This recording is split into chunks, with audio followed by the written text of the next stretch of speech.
خطير بالراس، عبد المؤمن جابوا هيله خطيره بالراس، ولا لا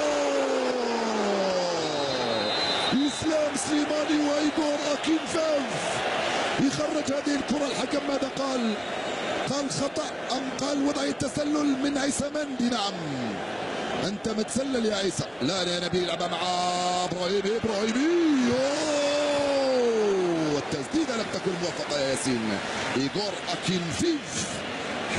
رياض محرز، عيسى مندي ونبيل بن طالب هم اللاعبون الوحيدون في القائمة الحالية الذين سبق لهم خوض منافسات كأس العالم، وكان اللاعبون الثلاثة حاضرين مع المنتخب الجزائري خلال مونديال 2014 بالبرازيل في آخر مشاركة للخضر بالمونديال.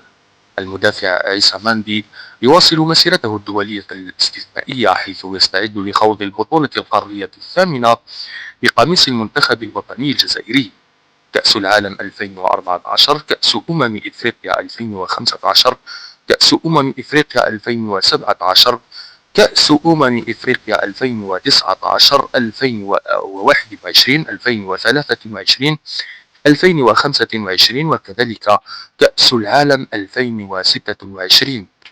مسيرة طويلة من الحضور والثبات في أعلى المستويات مع الخضر.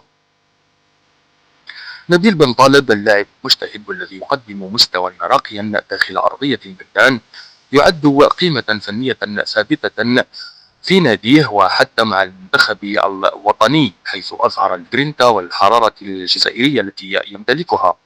استدعاء نبيل بن طالب وذهابه إلى كأس العالم ليس مجاملة أبدا، بل هو حقه، لأنه قدم مستوى يسمح له بالتواجد في القائمة النهائية. أرقام وثبات يؤكدان قيمته الفنية. خبرته وانضباطه التكتيكي داخل أرضية الميدان أيضا. رياض محرز، وعبر فيديو ترويجي للمونديال، يقول: نبض الشوارع ودعوات الأمهات سنحيلها معنا مرة أخرى لنعبر بها البر والبحر. وهنا إخوة عاشوا معي أجواء المونديال قبل، وهنا رجال يحملون نفس الشغف اليوم.